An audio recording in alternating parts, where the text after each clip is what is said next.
Film ini dibuka dengan sepasang makhluk. Pria ini bernama Mono. Dia adalah seorang karyawan di sebuah kantor. Dan wanita ini bernama Madam. Dia adalah seorang psikolog sekaligus peramal.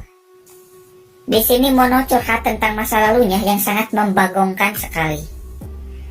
Dulu, si Mono ini mempunyai attitude yang buruk atau terbuka sopan santun. Bahasa gaulnya mah solonong boy. Jika kadal main lewat wae cuy. Ditambah lagi, teman-teman di kantornya menganggap dirinya gila gara-gara seorang wanita yang tiba-tiba saja muncul di hadapannya. Dan film pun dimulai. Di sini diceritakan tentang masa lalu si Mono.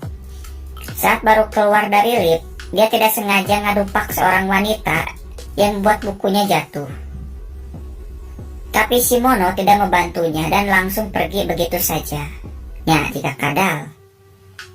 Yang membuat pria ini geleng-geleng kepala sambil berkata dalam hatinya, sungguh terlalu. Pria ini bernama Yana. Dia adalah CEO di kantor ini, sekaligus atasan si Mono. Scene berganti kedua wanita yang sangat seksoi. Wanita ini bernama Sarah, dia adalah karyawan lama. Sedangkan dia bernama Tara, karyawan baru di perusahaan ini. Di sisi lain, ada seorang wanita yang sedang menari. Wanita ini bernama Yojin. Dia adalah kepala kantor. Saat sedang asik menari, tiba-tiba Mono datang, yang membuat Yojin kaget. Tapi malah lanjut menyanyi. Aduh, sorry. Scene berpindah saat Mono sedang ingin boker. Tapi apesnya semua toilet diisi. Lalu ada satu pintu yang tidak dikunci. Tapi tiba-tiba ada Yana yang sedang boker. Bagong. Maaf coy, ngekuat pengen ketawa terus Lanjut. Malam harinya Mono sedang minum bersama Sarah.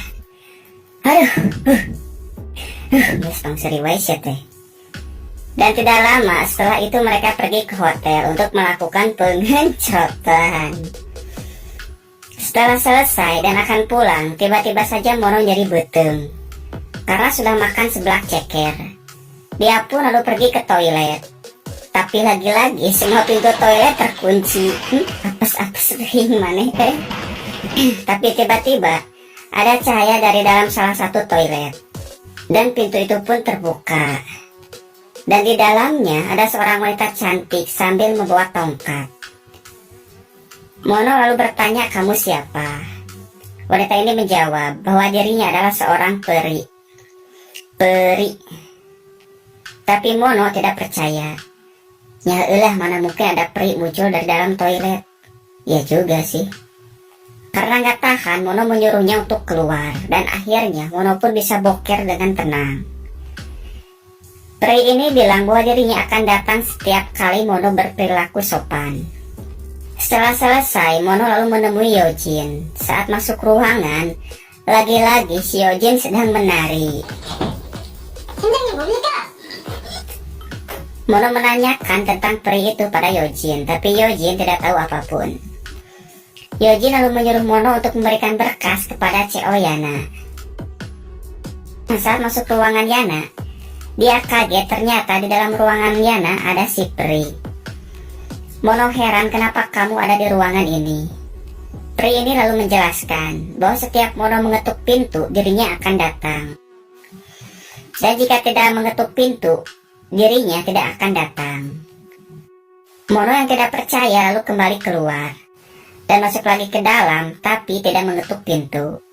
Dan peri itu tidak ada di dalam. Tapi pada saat pintu diketuk, si peri itu ada di dalam. Ngertilah. Si peri bilang bahwa orang lain tidak bisa melihat dirinya dan hanya Mono yang dapat melihatnya. Pada malam harinya, Mono tidak bisa tidur. Lalu dia mencoba untuk mengetuk pintu lemari, berharap peri itu datang. Dan saat dibuka, ternyata si peri ada di dalam. Tanpa banyak bacot, dan langsung mengajak peri itu melakukan Widih, mantul. Besok paginya saat Mono keluar dari lift, Dia tidak sengaja ngadupak seorang wanita. Tapi kali ini si Mono membantunya. Dan si Yana melihatnya, lalu bilang dalam hatinya, sungguh good sekali. Singkat cerita, malam harinya mereka sedang makan bersama. Setelah selesai makan, Mono yang sedang duduk di sofa dihampiri oleh Tara. Di sini si Tara bilang ingin mengajak Mono untuk jalan-jalan. Tapi tiba-tiba Sarah datang dengan keadaan setengah mabuk. Di sini si Sarah mengajak Mono untuk melakukan penanaman benih. Tapi tampaknya si Mono tidak berminat. Lalu pergi bersama Tara. Sarah pun auto marah. Lalu datang temannya bernama Yujeng. Si Yujeng yang tidak tahu kalau si Sarah sedang ingin cerot. Dan pada akhirnya Sarah pun melakukan penanaman benih dengan si Yujeng. Anjir, gede milik si Yujeng, Ibaratkan anjing menggonggong kapilah berlalu. Iya. Di tempat lain, Tara dan Mono sedang di kedai Pak Mamat. Di sini Tara curhat tentang masa lalunya. Ternyata dulunya si Sarah ini adalah tomboy dan suka majeg atau japren pada wanita lain. Dan pada saat akan majeg, tiba-tiba ada seorang pria yang wajahnya mirip dengan Mono. Dan ternyata pria itu adalah peri yang merubah hidup Sarah menjadi lebih baik lagi dan menjadi wanita yang baik hati. Seperti sekarang, cantik, good job lah ayah pokoknya bening. Mono yang mendengarnya auto kaget dan gugup. Karena sekarang dirinya mengalami hal yang sama seperti Tara. Singkat cerita, Mono yang tidak bisa tidur lalu mengetuk tempat tidur. Tiba-tiba datang si peri dari kolong tempat tidur. Mereka berdua lalu mengobrol. Dan tidak lama mereka pun langsung melakukan Besok paginya Tara mengajak Mono untuk makan siang. Tapi Mono menolaknya karena masih belum beres. Mono yang melihat tempat ini sepi langsung memanggil si peri. Dan mereka langsung melakukan nama. Baru saja akan dimulai, tiba-tiba Tara datang dan melihat roket milik si Mono yang membuatnya kaget. Karena sempat terbengkalai dan tidak jadi, Mono langsung pergi ke toilet lalu memanggil si peri. Dan pada akhirnya mereka pun bisa melakukan penanaman benih yang sempat terganggu. Setelah selesai, Mono lalu masuk ke ruangan Yana. Tapi saat masuk, Mono kaget. Ternyata si peri ada di dalam. Dan pada akhirnya si peri ngajak Mono untuk melakukan cerot lagi. Gokil. Tapi tiba-tiba Yana masuk ke ruangan dan dia kaget melihat si Mono sambil dengan gaya yang bisa kalian tebak lah. Si Yana pun auto marah dan menyuruhnya untuk keluar. Kampret. Aduh, fokus, maaf coy, maaf. Mono lalu pergi ke ruangan Yojin. Di sini si Yojin menyuruh Mono untuk memberikan berkas pada Yana. Tapi karena malu, si Mono tidak mau. Yang membuat si Yojin marah. Dan dengan terpaksa, Mono pun akhirnya mau. Saat akan masuk ruangan Yana, Mono terlihat ragu-ragu atau bingung. Karena kalau mengetuk pintu, otomatis bakal ada si peri. Mono pun masuk tanpa mengetuk pintu, yang membuat si Yana marah. Dan menyuruh Mono kembali keluar untuk mengetuk pintu. Saat masuk lagi, si peri ada di depannya. Si Mono pun langsung marah dan bilang, kenapa kamu selalu ada? Si peri bilang, bukankah kamu senang saat aku datang?